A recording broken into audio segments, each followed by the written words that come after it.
Assalamu alaikum dear students. Welcome to my YouTube channel Physics Face. Chapter number 4 first year हम work in energy का आज एक important topic करने जा रहे हैं एस्केप वेलोसिटी। इससे प्रीवियस हमने देखा था potential energy, kinetic energy, absolute potential energy.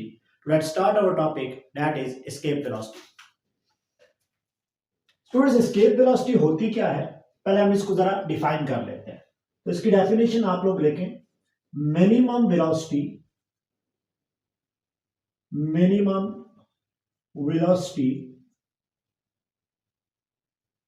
of a body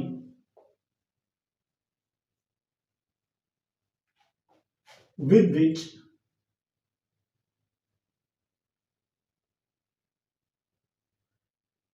it goes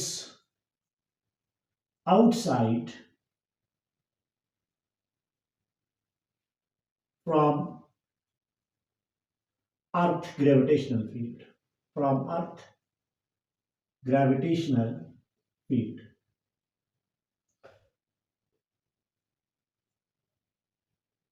students, हम लोगों ने इससे पहले जो टॉपिक डिस्कस किया था वो था एब्सोल्यूट पोटेंशियल एनर्जी। आज हमारे पास जो टॉपिक है एस्केप वेलोसिटी, और इस टॉपिक को समझने के लिए आपने जो एब्सोल्यूट ग्रेविटेशनल एनर्जी है, एब्सोल्यूट पोटेंशियल एनर्जी है, उसके टॉपिक को एक बार जरूर देख लीजिएगा। अब ये हमारे पास एस्केप वेलोसिटी होती क्या है। हमारे पास उमूमन अगर मेरे पास अभी ये देखिए ये मार्कर है और इसको मैं अगर अपवर्ड फेंकूं तो देखिए मैं इसको अगर अपवर्ड फेंक रहा हूं तो ये वापस मेरी तरफ आ रहा है, क्योंकि जिस फील्ड तक ये जा रहा है वहां तक फोर्स ऑफ ग्रेविटी इस पे लग रही है और इसको वापस अर्थ की सरफेस पे ला रही है। अगर मैं इसकी ज्यादा वेलोसिटी करूं तो ये थोड़ा सा और ऊपर जाएगा लेकिन फिर वापस आ जाएगा। मैं अगर कॉन्टिन्यूसली अपनी वेलोसिटी को ज्यादा करता रहूंगा, जो इनपुट वेलोसिटी है, जो काइनेटिक एनर्जी है, तो एक स्टेज जरूर ऐसी आएगी कि ये अर्थ के ग्रेविटेशनल फील्ड से बाहर चला जाएगा, फिर इसने वापस मुड़ के नहीं आना।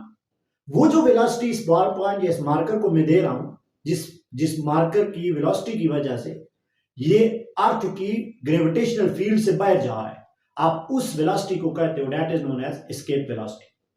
मतलब अगर हम लोग एस्केप वेलोसिटी को डिटेल में डिस्कस करें तो लेट करें आप लोगों के पास कोई बॉडी है, वो अर्थ की सरफेस पे पड़ी हुई है, और लेट करें यहां पे आप लोगों के पास अर्थ की सरफेस है, और अर्थ की सरफेस को मैं अज्यूम कर रहा हूं एक सॉलिड स्फीयर की तरह, और यहां से लेकर यहां तक आप लोग देखें तो ये आप लोगों के पास आ जाता है रेडियस ऑफ अर्थ। ये आप लोगों के पास क्या है, रेडियस ऑफ अर्थ। अब एक चीज हमने पिछले टॉपिक में बड़ी डिटेल में देखी है कि यहां पे जो बॉडी पड़ी हुई है, सपोज करें यहां पे कोई ऑब्जेक्ट पड़ा हुआ है जिसको यहां पे मैं ब्लू कलर से शो कर रहा हूं, लेट करें ये मेरे पास कोई ऑब्जेक्ट पड़ा हुआ है, तो ये ऑब्जेक्ट कहां पे है, ये ऑब्जेक्ट बिल्कुल अर्थ की सरफेस के ऊपर पड़ा हुआ है। अब अर्थ की सरफेस के ऊपर पड़ा हुआ है, जैसे सपोज करें कि अर्थ की सरफेस के ऊपर ये मेरा हाथ जो है ये अर्थ सरफेस है, और इसके ऊपर ये एक मेरे पास मार्कर पड़ा हुआ है। अब इस मार्कर के पास एनर्जी कौन सी होगी, काइनेटिक एनर्जी तो मार्कर के पास नहीं है। उसकी वजह ये चीज है कि ये रेस्ट में है, और पोटेंशियल एनर्जी भी फिर नहीं होगी क्योंकि मैं अपने हाथ को मान रहा हूं अर्थ सरफेस, और पोटेंशियल एनर्जी रेफरेंस के लिहाज से होती है। यही चीज यहां पे अगर आप लोग देखें तो ये जो ऑब्जेक्ट पड़ा हुआ है ना, इस ऑब्जेक्ट के पास जो ग्रेविटेशनल पोटेंशियल एनर्जी है, जिसका फार्मूला आप लोग लिखते होते थे mgh, वो जीरो है। रीजन क्या है कि यहां पे हाइट जीरो है रेफरेंस के लिहाज से। मेरी बात गौर से समझिएगा कि हर उस बॉडी की पोटेंशियल एनर्जी जीरो होती है जो बॉडी अर्थ के सरफेस पे पड़ी हुई होती है। मतलब जो पोटेंशियल एनर्जी ग्रेविटेशनल है उसकी वैल्यू इस बॉडी के लिए क्या है, वो तो जीरो है। अच्छा चले, वो जीरो है तो इस बॉडी के पास मोशन भी नहीं है, तो काइनेटिक एनर्जी भी क्या है, वो भी जीरो होगी। तो फिर इस बॉडी के पास एनर्जी कौन सी है, तो हमने टॉपिक में देखा था कि इस बॉडी के पास जो यहां पे पड़ी हुई है सिर्फ और सिर्फ एब्सोल्यूट पोटेंशियल एनर्जी है। और एब्सोल्यूट पोटेंशियल एनर्जी की हमने वैल्यू क्या लिखी थी, वो वैल्यू होती है -g मास ऑफ अर्थ, और हमारे पास क्या होता है डिवाइडेड बाय आप लोगों के पास इनटू मास, और डिवाइडेड बाय आप लोगों के पास क्या होता है रेडियस ऑफ।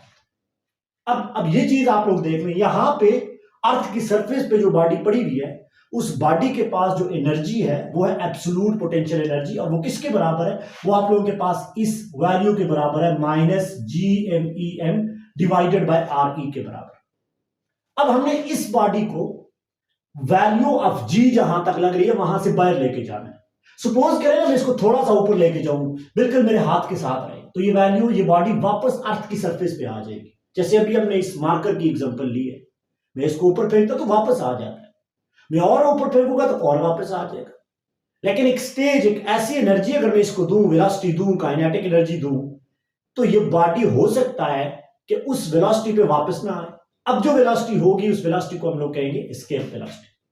तो लेट कर लें कि मैं इस ऑब्जेक्ट को, ये जो ब्लॉक मेरे पास रखा हुआ है, इसको मैं बिल्कुल अपवर्ड फेंक रहा हूं, और इसको मैं यहां तक फेंक रहा हूं जो पॉइंट आपका इनफाइनाइट डिस्टेंस पे है। ये जो पॉइंट है ये कहां पे है? ये इंफिनिटी पे लाया कर रहा है।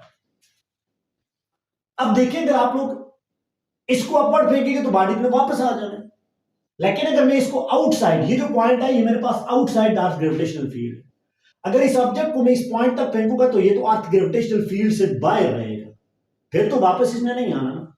तो मुझे यहां से कुछ वेलोसिटी देनी पड़ेगी इस बॉडी को कि ये बॉडी उस इंफिनिटी पे चला जाए। और एक चीज आप लोग याद रखें कि जो इंफिनिटी पे होता है वहां पे kinetic energy of the body भी जीरो होती है, और वहां पे जो पोटेंशियल एनर्जी आप लोगों के पास होती है वो भी आप लोगों के पास क्या हो जाती है? जीरो हो जाती है। तो मुझे क्या करना पड़ेगा स्टूडेंट्स? मुझे ये करना पड़ेगा कि इस बॉडी को कुछ ना कुछ काइनेटिक एनर्जी देनी पड़ेगी, और वो काइनेटिक एनर्जी कितनी हो? कितनी काइनेटिक एनर्जी हो? इस एब्सोल्यूट पोटेंशियल एनर्जी के बराबर।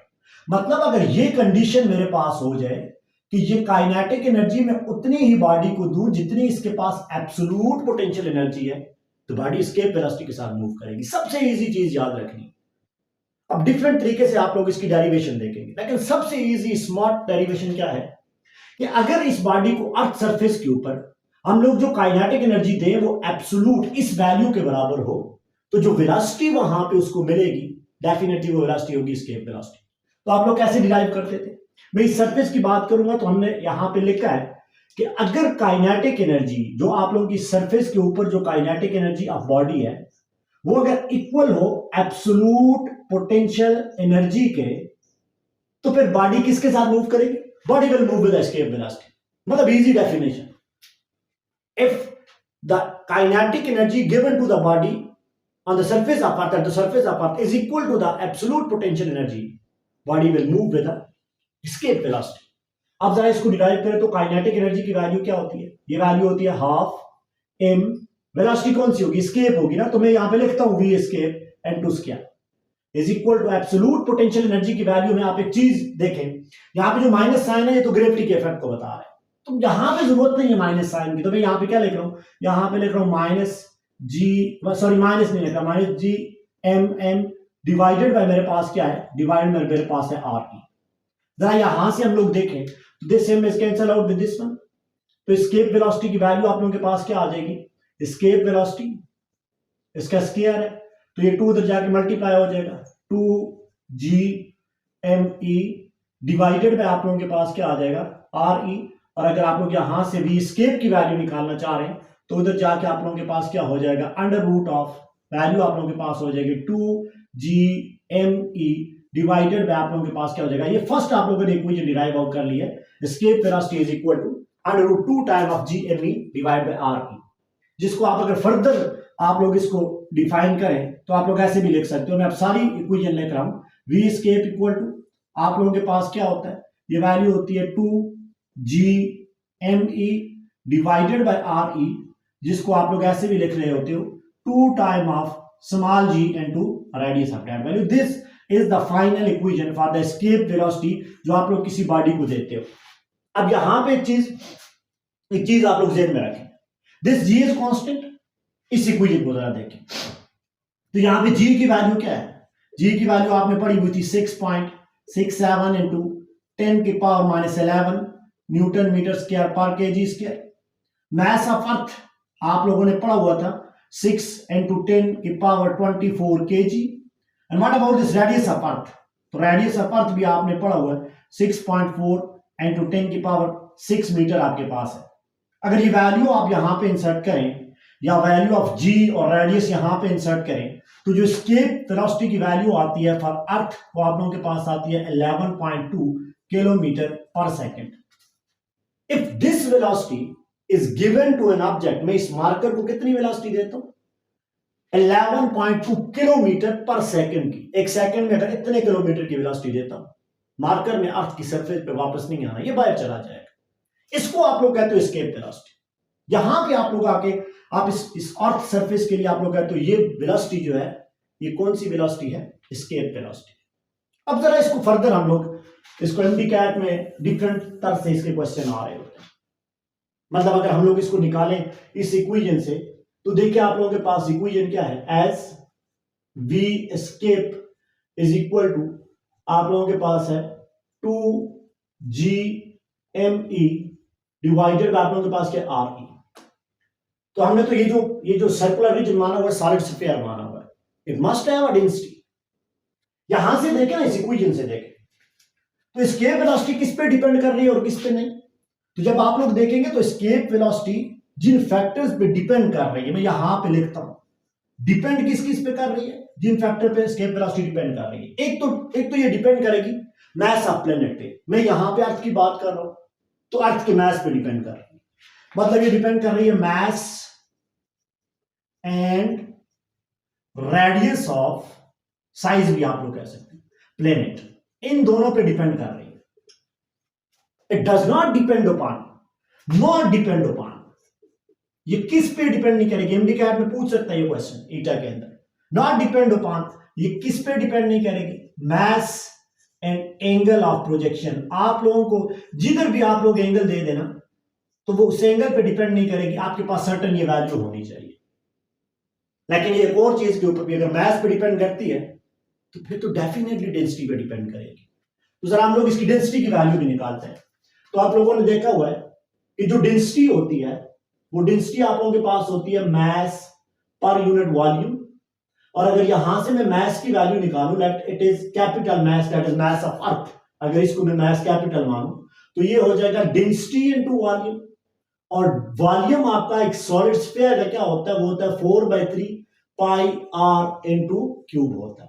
Now put this value in here, इस इक्वेशन में अगर आप लोग इसको पुट कर रहे हैं तो जो v एस्केप की वैल्यू आएगी वो आप लोगों के पास क्या आ जाएगी, √2 टाइम ऑफ g। मास की वैल्यू आप लोग रखेंगे डेंसिटी, क्योंकि मास की वाली वैल्यू पुट करेंगे, and two 4/3 pi r cube divided by आप लोगों के पास क्या आ जाएगा r, ये RE है तो ये इससे कैंसिल हो जाएगा, r² बचेगा। तो v escape will be equal to, देखिए ये r² बचा है ना, तो r² रूट से बाहर निकलेगा तो ये r बचेगा और अंदर वैल्यू आप लोगों के पास क्या बचेगी, ये बचेगी 4 2s are 8 time of g into आप लोगों के पास क्या है pi into rho divided by आप लोगों के पास क्या बचेगा, डिवाइड बाय आप लोगों के पास बचेगा 3। Now this value shows that V escape is directly proportional to the under root of density of that planet। ये चीज आप लोगों ने याद रखनी कि जिस प्लेनेट की आप लोग बात कर रहे हो ना, जिस प्लेनेट की बात करते हो, मैं यहाँ पे अर्थ की बात कर रहा हूं, तो अर्थ पे एस्केप वेलोसिटी ये होगी and escape velocity depends upon mass of that planet. मतलब अगर मैं आप लोगों की बात करूं मून की, आप लोग पूछ सकते हैं ना मून की, तो मून जो है जमीन से छोटा है, डेंसिटी भी कम होगी। इसका मतलब है कि मून की अगर आप लोग एस्केप वेलोसिटी निकालना चाहो तो ये राउंड अबाउट आप लोगों के पास आएगी 2.4 किलोमीटर पर सेकेंड, ये चीज नोट कर लें। और अगर आप प्लेनेट की बात करोगे ना, जैसे नेपच्यून है, जैसे मरकरी है, मार्स है, तो जो सबसे मैक्सिमम वेलोसिटी होगी प्लेनेट के लिए, मैक्सिमम वेलोसिटी जो होती है, मैक्सिमम वेलोसिटी जो किसी भी प्लेनेट के लिए आप लोगों के पास होती है फॉर प्लेनेट, वो होती है जुपिटर के लिए, जुपिटर के लिए होती है और इसकी वैल्यू होती है round about 59.5 kilometre per second. यही रिलेशन देगा, जिसका मास बड़ा है ना, वे ग्रेटर है, तो उसकी वेलोसिटी सबसे ज्यादा आप लोगों के पास एस्केप वेलोसिटी होगी। और अगर आप लोग मिनिमम वेलोसिटी देख रहे हो किसी भी प्लेनेट के लिए ना, किसी प्लेनेट के लिए, तो वो आप लोगों के पास होती है मरकरी की। मरकरी छोटा सा है तो इसकी प्लेनेट के लिहाज से सबसे कम हो जाएगी 4.25 किलोमीटर पर सेकेंड। याद रखें moon is not a planet, ये चीज आपने याद रखनी, मून इज अ सैटेलाइट। तो मैं ये जो दो पॉइंट लिख रहा हूं ना, तो ये मैं प्लैनेट के लिहाज से लिख रहा हूं। सबसे ज्यादा जो एस्केप वेलोसिटी है वो जुपिटर के पास है प्लैनेट, और सबसे जो कम है वो मरकरी के पास है। डेफिनेटली मून की सबसे कम आप लोगों के पास आ जाती है। सो स्टूडेंट्स देखिए, आप लोग के escape velocity is just the initial velocity जो आप किसी ऑब्जेक्ट को देते हो, और वो ऑब्जेक्ट आपका अर्थ की ग्रेविटेशनल फील्ड से क्या हो, वो बाहर चला जाए। And this is what we have done today कि एस्केप वेलोसिटी आप लोगों के पास क्या होती है। और अब बाज बच्चे होते हैं जी ये आपने डायरेक्ट ऐसे कैसे लेके लिया, जाहिर बात है आप कंफ्यूज होते हो कि मैं इसको इसके बराबर कैसे लेकर आऊं। तो इसके लिए भी आप लोग एक ये थोड़ा सा मेरा पॉइंट देख लें अगर आप लोग कंफ्यूज हो रहे हो। आपको पता है जब ये बॉडी अपवर्ड जा रही होती है तो जो इस बॉडी का वेट होगा वो न्यूटन लॉ ऑफ ग्रेविटेशन मतलब इस वैल्यू के बराबर आ जाएगा।